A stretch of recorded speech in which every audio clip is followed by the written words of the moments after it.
Okay. Oh my gosh, I feel so dirty. So, I've been watching a lot of It's Me, My Leo and Kick the PJ this week, and it's been reminding me of a very specific day that happened in my life. So yeah, I'm gonna talk about that day, but before I do that, I'm gonna go get some tea, so...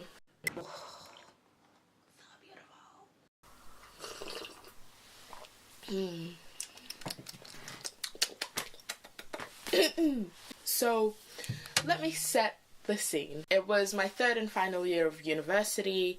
I had been stressing over the impending end to the year and how I would have nothing to show for it after 3 years of education and 20 grand or so. In this particular course, I sort of struggled to get into and thus felt undeserving to be there. So when it came to the biggest project of the year that we undertook, the Songwriting Immersion Day, I was already all up in my head about it. And Songwriting Immersion Day is the coolest thing that I suggest any songwriter out there should grab all their songwriting friends and attempt to do at least once, because it's this grueling project where you spend 10 hours locked in a space and your objective is to write as many songs as possible. Our objective that day was to write 20 songs in 10 hours. So halfway through we obviously had to take a break, otherwise we'd go crazy, and we were just sitting having our lunch together. Everyone was sharing their experience of Immersion Day so far. One of my friends was telling us about her process,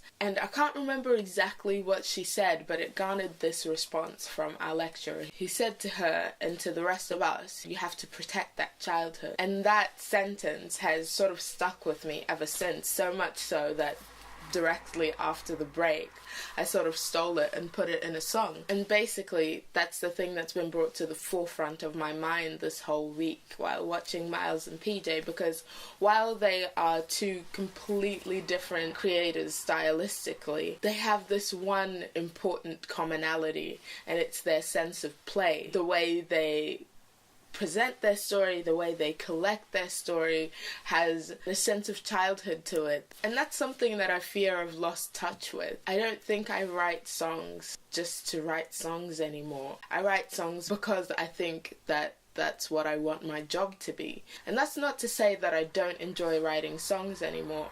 I just find it very difficult to do it because when I come to it, I'm always coming from a place of work. Ultimately, for me, and I think most storytellers, the aim is to tell the most honest version of that story. And I think the most effective way of doing that is by allowing yourself to play and be curious throughout as much of the creative process as you possibly can. Because by the end of it, what you have is a documentation of your exploration, something that doesn't really involve any hard facts, but a lot of this is what I think and this is my perspective. And that's the best part of any good story, is getting a specific perspective that you may not have gotten before.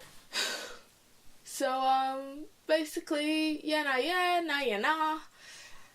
that is the end.